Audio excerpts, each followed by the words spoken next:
think we're there right now. A very good afternoon to all of you. My name is Peggy from Dutcham, the Dutch Chamber of Commerce here in Brazil. And I'm very happy that I can host you today again for another interesting lunch talk, this time with a company who is bringing color and vibration to the lives of many people every day. AkzoNobel. I'm very happy that I can have this discussion with a very inspiring person, and I'm happy to welcome Daniel Campos. Daniel, I see that you're already with us today. Thank you, Peggy, for the introduction. Especially thank you for the invitation and the chance to have lunch with you and everybody watching us. Mm-hmm. Well, indeed, we have a lot of people joining the meeting room, the virtual meeting room, Daniel. Now, I think in order to allow the people to come in easily and sit back, relax, and start enjoying this conversation, well, maybe it's a good time to just kick off with a small video of AkzoNobel that gives a small flavor of your company and the mission you have within AkzoNobel. Is that a good plan? Thank you. Okay, vamos lá. Imagine a world without color. How would you express yourself? Tell your story. Color is all around us. It's used to brighten things up and make them beautiful. You can paint something to make a fresh start, to forget the past, or to preserve it. You paint to colour and to protect.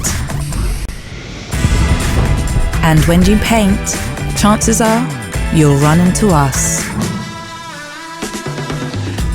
Because we've been setting the standard in colour and protection for more than 200 years. We're right there when you need us. Whether you're painting a single wall, coating a complete building, or transforming an entire city. Our products also keep transport moving and the wheels of industry turning. We even protect the things you hold in your hand. And we do it because we believe in the power of paint.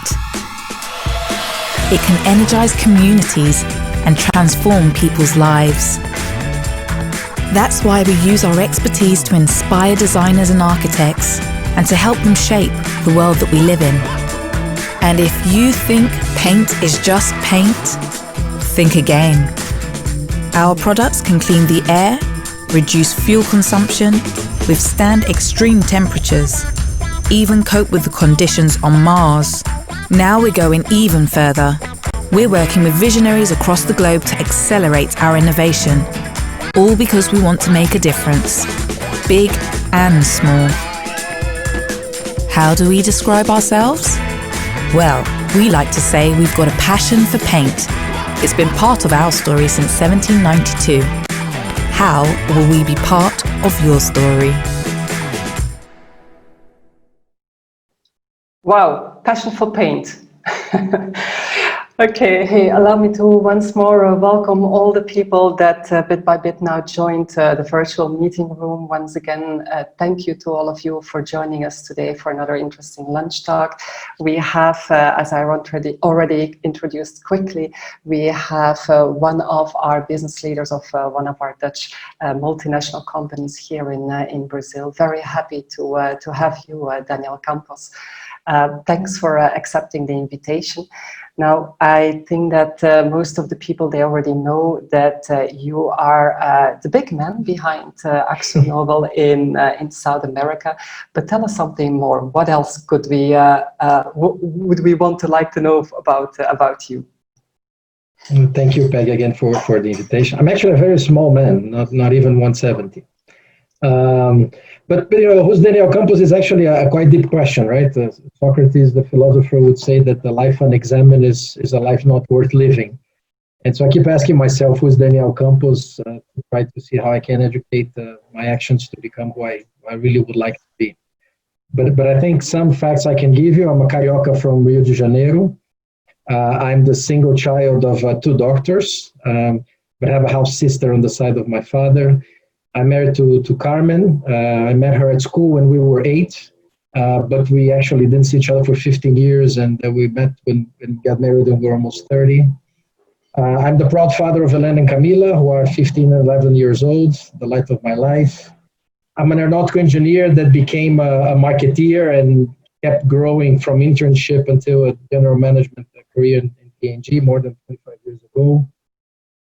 And I'm grateful also for having had an international experience. I lived 10 years of my professional life in the United States, in Mexico and Peru. But I was also very happy to come back to Brazil in 2013 to live in P&G, to work for Natura, and now in AkzoNobel since 2015. Mm-hmm. Indeed, you already mentioned it, you're an aeronautical engineer. What a bit of a strange choice, right? You want to work one day for the NASA, going to the moon or something? Well, it's not that strange. I mean, I think like many kids who are my age now, I wanted to be an astronaut. I think that differently than most of them, I kept going until I was 22. Uh-huh. So I kept pursuing the dream. But that pursuit actually led me to quite a life-changing experience. I left home when I was 17 to go to ITA in the interior of São Paulo. So I left the comfortable life with my mother to study hard. It motivated me to study very hard. I graduated summa cum laude in 94. And I was invited when I was in ITA to start ITA Junior. So it was the second junior enterprise actually in Brazil, right after FGV. And that opened my mind to business because I didn't know business when I grew up in Rio. Nobody from my family was in companies. So when I graduated, I had this difficult choice to make whether I stayed pursuing the dream or I went to business. This was a very hard time for aeronautics. 94, when I graduated, it was an Embraer, went private, firing a lot of people. I was doing an internship at Varig in the engine maintenance for free, and they were also firing people. So there were not a lot of jobs expected there. So I decided to move to business because there I could kind of fund the ideas, right? Profit funds the ideas. And then the rest is history. Here I am. Yeah. But now, having said that, I have to tell you that I still want to go to space. So I was watching the SpaceX launch. I would like to be one of those tourists in the future. I'm serious about it. Well, who knows? Maybe in a few years' time, we can just buy the ticket to go to the moon. Who knows? Hey, but coming back also to the career path that you've been going through, Daniel. I mean, almost 20 years in a massive company like P&G, very American. How does that feel to go then from an American giant like that, very American culture, towards a Dutch company? I assume that the cultural differences are just huge, right? They're very different. I mean, first of all, I'm very thankful to P&G. It was a great school. I mean, remember, I was a boy that was studying aeronautics, and then I went and learned business there. You know, I was there for 20 years. I grew all the way to general manager. I'm also thankful to Natura, which is a great company that brought me back to Brazil. But it was a bit my transitional relationship, right? So I think it suffered a bit of that. And then I arrived in AkzoNobel in 2015. I have to say that I felt strangely comfortable since the beginning in AkzoNobel. And I very much still feel at home. And I think there's a few reasons for that. I think, one, I was always more closer to European values than Americans. Okay, I was always a social democrat since I was 16. And I lived in the Midwest. So I knew real America between 2000 and 2002. So I was What is typical Dutch? What is typical Dutch then? What is for you the typical Dutch business culture? Well, I think for me, what I like about it is that I find the Europeans to be, first of all, much more driven by sustainability. So I think this is something that took me to Natura and then to AkzoNobel. So living it daily, right? So like the hard choices you need to make to do well by doing good. I think that the other thing for me also is the fact that I always had a thing for the Dutch. I had a Dutch friend. So for me, always about creativity. I played with Lego, Rubik's Cubes. For me, this was all Dutch as a kid. Right? But I think this openness to different cultures. So he lived in Brazil. He was always very, very open and introduced me to new things. And I see in the end of the day a bit in the Dutch, without wanting to generalize, I think this open mind, this transparency towards the discussions. I think they're more keen to engage in direct conversations, not the spinning that many times you see in American companies, or just the not saying things that you have in Latins. I think people are more direct. I think people see consensus where possible. but they also can appreciate the differences and the local variations when it's needed. And I think in AkzoNobel in particular, I arrived at a time that was ripe for discussions like that. And then it accelerated in 2017 as the current transformation started, what we call the 15 by 20 plan. But there's been an evolution where I think a lot of then what I had to bring from P&G also helped. So I have to say that this has worked. And as a person, I always like to respect the traditions of how things are. But at the same time, I'm passionate about trying to change things from the within, if I think they can be better. And again, AkzoNobel has been very open for me in terms of doing that. Well, obviously a very good choice, Daniel, because AkzoNobel, well, you call yourselves the crafters of paints and coatings, active in more than 150 countries, employing like 34,500 people, right, across the world. So it's massive. It's an interesting company. How do you see AkzoNobel Brazil specifically in this whole picture, globally speaking? So I think, as you've seen, we have a passion for paint, right? We like to inspire, empower people to positively impact their lives with paint, because we believe we can do that with color and protection, and we do this in an innovative and a sustainable way. Now, passion is something that we Brazilians have. So South America in general is an important part of the company. We are about 8 to 9% of global sales, depending on the exchange rates. Brazil is the most important market. It's about 2/3 of the region of South America. We have about 1,800 people here in 6 sites. We produce locally, but we also export. But I think beyond size, it's important to say that Brazil is an important contributor of talent and of ideas to AkzoNobel globally. We have several Brazilians in Europe, in North America, in important roles. And we also pilot many times here best practices for the company. So global business services, GBS, has started here. This was the first place. We now have a number of pilots on commercial excellence here. And then we're now having a Paint the Future. I think you've seen in the video, we're now doing our open innovation. We have a global program called Paint the Future.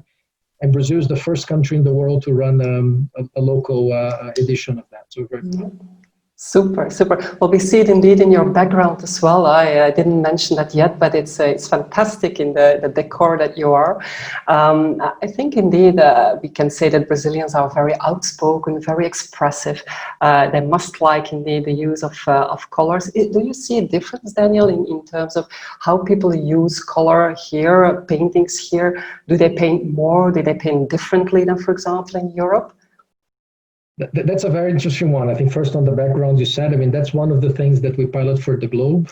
It's called Tudo de Cor in Brazil. It has 10 years, but it's now globally called Let's Color, but it started here. But to your point, Brazilians, we are very colorful people, but our homes are incredibly boring. You would be amazed. 2/3 of the walls of Brazilian are either whites or off-white, beige, sand. Now, I think people say there's a number of reasons for that. There's a number of hypotheses. We're a tropical country, so we have a lot of light. We're on the outside, so we don't need colors to improve our mood. People say it's a question of cleanliness as well. Brazilians are very clean. I don't know if you know that, but we are the ones that shower most and wash our teeth most. I learned this in Natura. For Brazilians, clean equals beautiful. Equals healthy equals beautiful. So I think unconsciously, clean walls means the house is clean. And so it's beautiful. We're also very gregarious. We want to kind of fit. It's interesting if you talk to people that they do costumes like wedding dresses, they say that the most asked dress is classical but unique. It's really easy to spot a Brazilian when you are abroad. You see them dressed and you kind of know they're Brazilian, so we like to fit. So we tend to kind of have the homes very look-alike. But no matter what is the reason, I mean, we are on a mission to change that because we want to bring color to lives of people. I will believe that with color things are better. So we try to do this by inspiring people with initiatives like Color of the Year, which we do since 2002 globally. We are the sponsor of Casa Cor in Brazil, and how much more color in the walls have happened since we started. We're around 16 cities. We're putting functionality on the paint so you can easily clean it, so that you can have antibacteria or anti-mold, so that you don't have to be concerned if it's clean. And then we're making lives of the people easy by selecting colors with either visualizer, so you can see on your phone how it's going to look, or you can buy a tester and you can test it in your wall before you paint it. So we want to bring colors to Brazilians' lives. But you, I think your road to market here in Brazil is a bit different as well, right? How do you get the colors? How do you get the paintings to people? How is your distribution organized here? So there's a combination of two things. So part of the business is, coatings part is industrial, so we have a lot of business-to-business customers there. So industries, aerospace, automotive, packaging, and there we can be present in their products or in their infrastructure like oil and gas. And then we have the retail part of the business, where we either get to home centers or paint shops. They can be big stores, chains or family stores. We can get direct or via exclusive distributors. And then the end consumer is either a consumer, do-it-yourself, or a painter, a small construction company, a body shop that is painting your car. So this is how we organize. Okay. Now, if we talk or think about paintings, I mean, we can't go around sustainability. You already mentioned it quickly before, but I think indeed the first idea that people comes to their mind, is it good for the environment, the paints? I mean, how do you tackle these challenges in terms of environmental friendly behavior products? How do you do that at AkzoNobel? So AkzoNobel has a story of being ahead of the pack in sustainability, and it's one of the reasons why I actually joined the company. I mean, first of all, we do it because it's the right thing to do. It's part of our core principles, together with integrity and with safety. But we also do it because we believe that we can do well by doing good. By bringing this to our customers, we see more and more people want to buy more sustainable products. Today we have a portfolio of products, more than 40% of them have some sort of competitive advantage on sustainability benefits. That's something that we design. They tend to do better on growth. They tend to do very well on margins as well, which is important. For example, I think you've seen in the video a cargo ship. I mean, this is a product that reduces the fuel consumption in 12%. This is very important for logistics company when you have vessels around the world. But it saves you so much that you can actually get carbon credits for using the paint in your vessels. You know? The company is recognized by institutes like MSCI, EcoVadis. So we want to be ahead of our segment, and this means that we need to constantly challenge ourselves. So we have recently come out with our new strategy looking at 2030. We call it People, Planet, and Paint. What we're looking for is to be the sustainability leader. When we talked about people, it's how we treat our people, how we treat our suppliers. It's about diversity. So initiatives like Let's Color that I talked about here is how can we positively impact the lives of the people. This is a program from the Mayorhood of Recife called Mais Vida nos Morros. They basically paint the area so people don't throw trash, because that creates issue when it rains. By providing paint, we now have kids playing, but of course people also take more care of it, and you see much less trash. And so this is the power of the people. Planet is making sure that our products are less and less impactful. We've done a lot of things to get to 2020. We just announced our 2030 goals. We want to reduce our carbon emissions by 50% over the next years until 2030. We want to become a zero waste company. And I'm glad to say that in places like Brazil, for example, we're getting to 100% of the water that before we would waste in our site in Mauá that we do decorative paints. We are reusing the water in our processes and even in our paint. We already have 100% renewable energy in a site like that, so here in Brazil. And when we talked about paint, one important thing that you talked about is how do we make paint that has less impact? One of the big things we're focusing on moving from solvent-borne paint to water-borne paint, which is basically where you dilute, what is the vehicle that you dilute the paint. When you move from solvent-borne to waterborne, you actually save 90% less volatile composites in the environment. So we're very focused on this in Brazil. We still have a lot of products for enamels or for woods. We started this journey in 2016, and we have already avoided about 14,000 tons of CO2 equivalent to go to the atmosphere by being able to convert consumers to better products, which are one of them. Yeah, it's pretty much a very holistic approach when it comes down to sustainability, right? Yeah.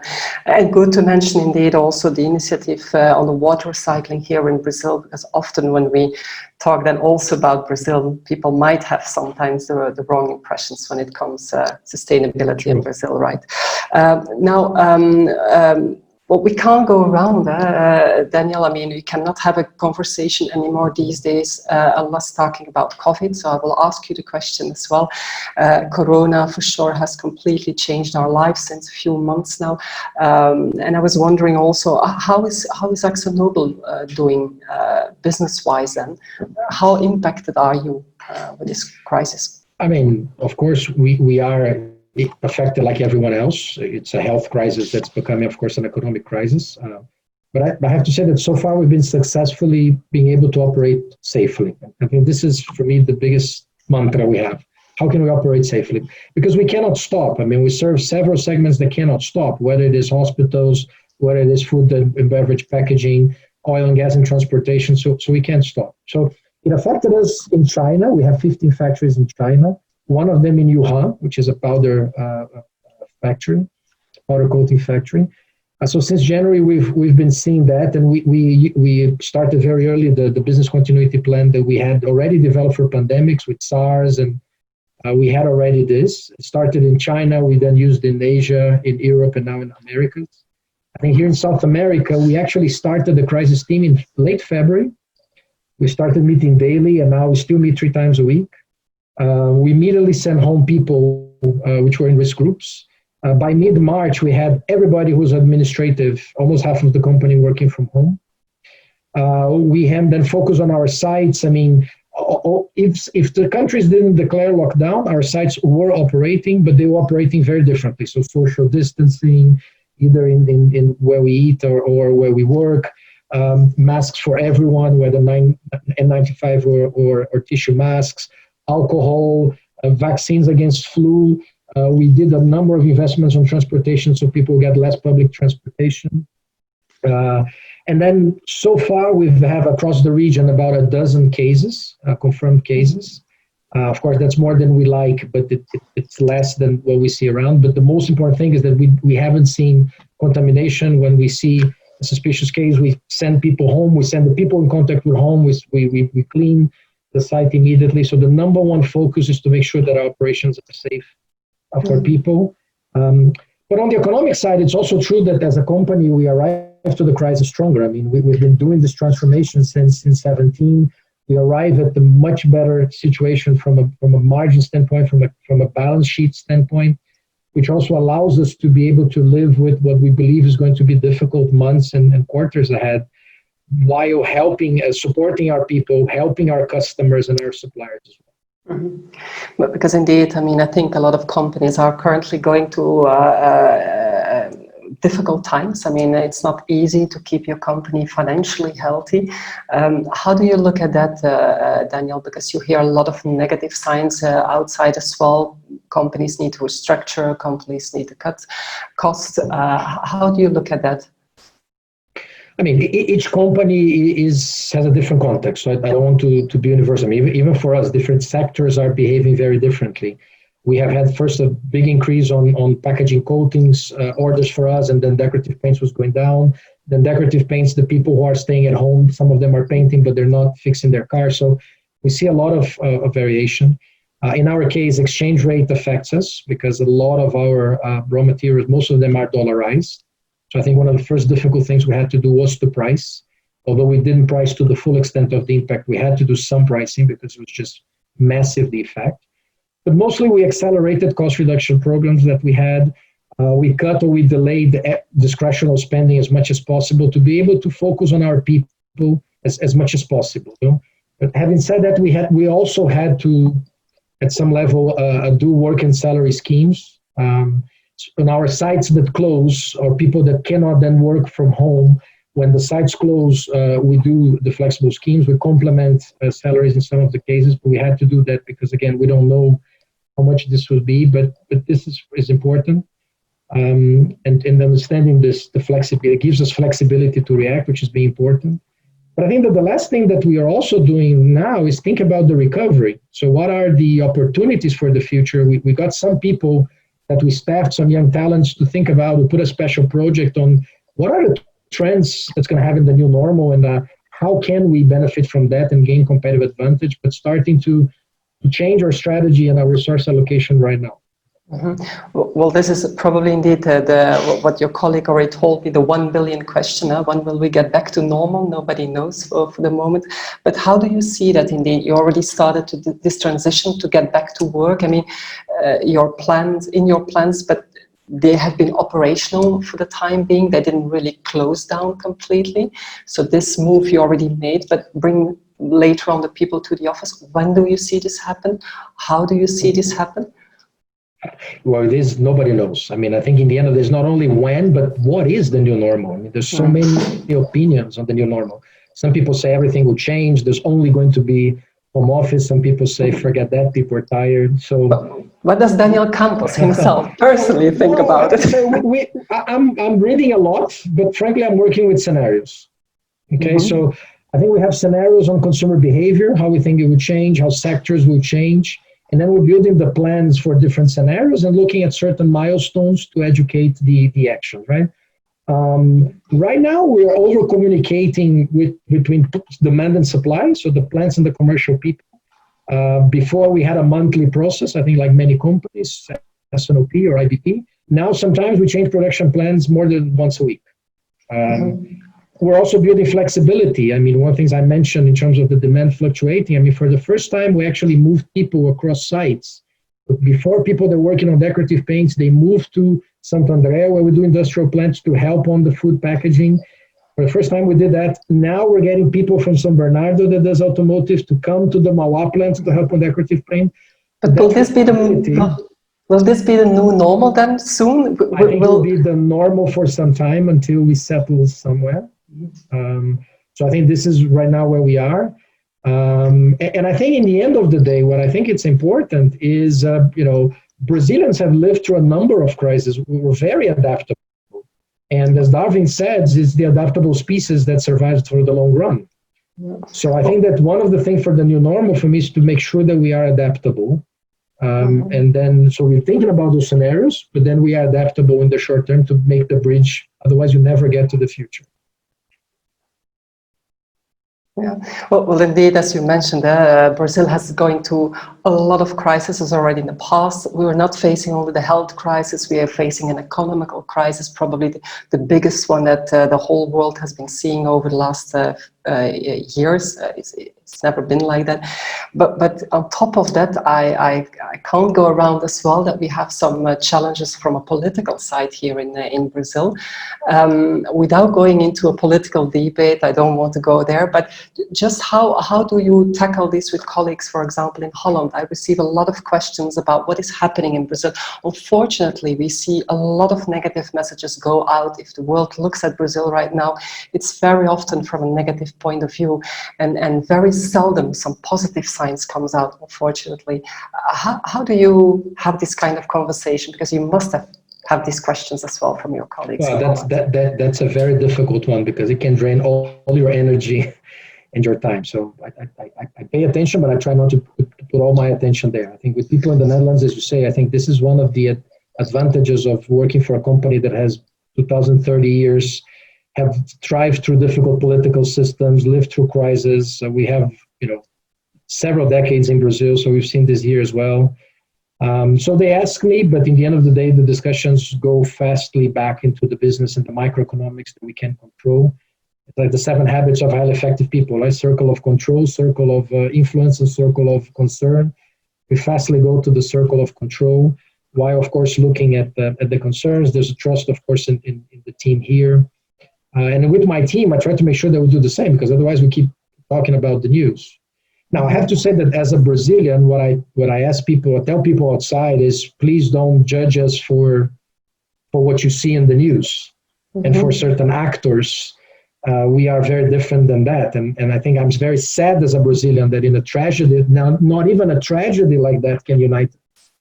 Because this is a time that we should be much more united, and we're more polarized than ever. People are using the facts of the disease to make their points. And we should be more empathetic. We should be, frankly, much more now thinking about the compromise that we need to make on the actions for the greater good. But I don't see that. And I think that what I try to bring internal to the company, then let's do that. Let's be like Gandhi said, let's be the force of changing the world, that we would like to have. Yeah, a focus on the positive elements that we have, and we have plenty of them here in Brazil, right? In the meantime, also look at the chat box. I mean, I invite the audience who is joining us. Feel free to pop your question. I mean, we still have some time to answer this. I see, for example, one of the people is asking if you use, and then we go back to the consumer behavior. Typically here in Brazil, are you using also data analytics to measure the consumer behavior here? Are you using that? Yeah, so yes, we were improving our data collection before everything got accelerated. We're looking at, there's several models now on consumer behavior. We've seen some materials from Cantor. There's one called low touch economy, which I like to try to understand the trends. So leveraging from the data from other. Now, there's a lot of this discussion, but I think it's very fair to say that we're going to be more digital and there's going to be more home office. Mm-hmm. And I think that what we're doing at the end of the day is running fast to be able to cater to those needs. So in terms of digital, we launched our Loja Coral. So we now have a Coral store, so consumers can buy products at home. And when they do that, they are served by the small retailers close to their neighborhood. So it's actually a marketplace that helps the local retailers. We already had a site that matches consumers and painters electronically, digitally. So we're investing more on that. We're training painters digitally and in a program that when they actually do the training, they get a diploma, but they also get a basket of food supplies to help them. Many painters are not working now. So there's a number of activities that we are doing right now to be able to understand those trends and see how we can help using this data, but also using some of the analysis that are being done by others. Mm-hmm. Well, indeed, you tackled the digital move. Let's say consumers will probably, after the corona, go more and more on online digital purchasing. Of course, for colors, it's very difficult, right? I take my own example, picked some color on the internet, it arrived at home, it was just not the color that I wanted. So it's difficult, I think, in your products to have this more developed, right? Right, and this is why I think there are two things, one digital, one physical, which we're leveraging much more now. One is the visualizer, so you can go to the App Store of Apple, download Coral Visualizer, and it's augmented reality, so you can choose the color and see how your room or your living room looks like. That helps. But then if you're still uncertain, you can also buy from our digital store. You can also buy, and in physical stores, you can buy the wet tester, we call Teste Fácil, Coral Teste Fácil. It's 30 ml of paint, comes with a roller, you just open, put on the wall, you see exactly how it looks like on different lights of the day. And that gives more reassurance for people than to go and buy the real. So those are solutions that we're bringing to bring more color confidence even in digital times. Yeah, but still, I think all of us, we hope that one day we can all go just back to the store as well and feel and see the colors for ourselves and go back to this normal, right? This is an important point, Peggy, because in most parts of the country, the material construction stores are still open. Okay. Mm-hmm. Now, some of them are selectively open, but all of them are with enhanced health procedures because they are essential. And we're helping them also open in a healthier way. So first we did the manual together with other associations that were part. Now we're doing a lot of materials and we're giving them alcohol gel and training them and giving them masks. So we're trying to make sure that we make the shopping experience safe, even in moments like now and while COVID continues to be with us, because the stores are open, people need to work, and we can help them. But it's indeed considered as an essential product, which is good. It's not food, but it's, let's say, food for the heart, they call it, right? They were starting to have issues in hospitals that couldn't get then the implements to be able to function, or even people that are working in home office. If something goes wrong, you need to repair. Exactly. So it is essential. Exactly. Yeah, I'm looking at another question that pops in.